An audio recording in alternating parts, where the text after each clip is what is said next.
Neste vídeo, vamos abordar a classificação dos ativos e passivos em correntes e não correntes. Os ativos e os passivos devem ser apresentados na demonstração da posição financeira, regra geral, classificados em correntes e não correntes. Um ativo classifica-se como corrente quando é um ativo que se espera que seja realizado no decurso normal do ciclo operacional, como, por exemplo, uma dívida a receber de um cliente, um ativo que seja detido para venda ou consumo no decurso normal do ciclo operacional, como, por exemplo, mercadorias detidas para venda ou uma matéria-prima detida para consumo na fabricação de um produto acabado, um ativo que seja detido essencialmente para finalidades de negociação, como, por exemplo, ações adquiridas com objetivo especulativo,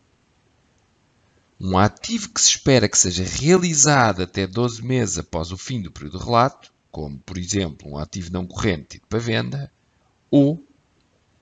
caixa ou seus equivalentes, sem limite de troca ou uso para liquidar um passivo durante pelo menos 12 meses após o período de relato. Ou seja, por exemplo, um depósito a prazo, desde que este não seja garante de um empréstimo, cujo reembolso integral seja posterior a 12 meses. Podemos afirmar de uma forma mais simples que os ativos correntes são os que se relacionam com a atividade operacional da entidade e os que se relacionam com a atividade de investimento, mas que a empresa espera realizar no curto prazo ou, mais precisamente, até 12 meses após o fim do período de relato. Os ativos não correntes são todos os ativos que não observem os requisitos necessários para se classificarem como ativos correntes. De uma forma mais simples, podemos dizer que os ativos não correntes incluem os ativos que resultam das atividades de investimento e que a empresa espera recuperar num prazo superior a 12 meses após o fim do período de relato. Aqui se incluem os ativos não monetários para uso, nomeadamente os ativos fixos tangíveis, intangíveis, propriedades de investimento ou investimentos financeiros contabilizados pelo método de equivalência patrimonial. Um passivo classifica-se como corrente quando é um passivo que se espera que seja liquidado no decurso normal do ciclo operacional, como, por exemplo, uma dívida a pagar a fornecedores. Ou um passivo que se espera que seja detido essencialmente para finalidades de negociação, como, por exemplo, a obrigação de vender um ativo financeiro a uma empresa que tem uma opção de compra desse ativo, assumindo que este contrato foi realizado com objetivo especulativo. A empresa é um writer de uma call option.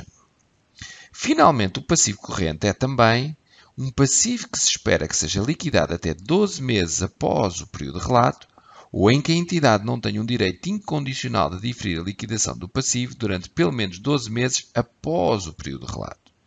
Como exemplo, podemos apontar um empréstimo bancário a reembolsar num prazo inferior a um ano. Podemos afirmar, de uma forma mais simples, que os passivos correntes são os que se relacionam com a atividade operacional da entidade e os que se relacionam com a atividade de financiamento, mas que a empresa terá que liquidar no curto prazo ou, mais precisamente, até 12 meses após o fim do período de relato. Os passivos não correntes são todos os passivos que não observem os requisitos necessários para se classificarem como passivos correntes. De uma forma mais simples, podemos dizer que os passivos não correntes incluem os passivos que resultam das atividades de financiamento e que a empresa terá que liquidar num prazo superior a 12 meses após o fim do período de relato. Como exemplo, podemos apontar um empréstimo bancário a reembolsar num prazo superior a um ano. No entanto, se o empréstimo for liquidado parcialmente, sendo uma parte paga no próximo ano e o restante após esse prazo, então esse passivo, igualmente no caso dos ativos, deverá ser, para efeitos de relato, dividido em duas rúbricas, sendo o valor a pagar num prazo inferior a um ano considerado como corrente e o restante como não corrente. Para mais informações, consulte o site do Accounting Institute.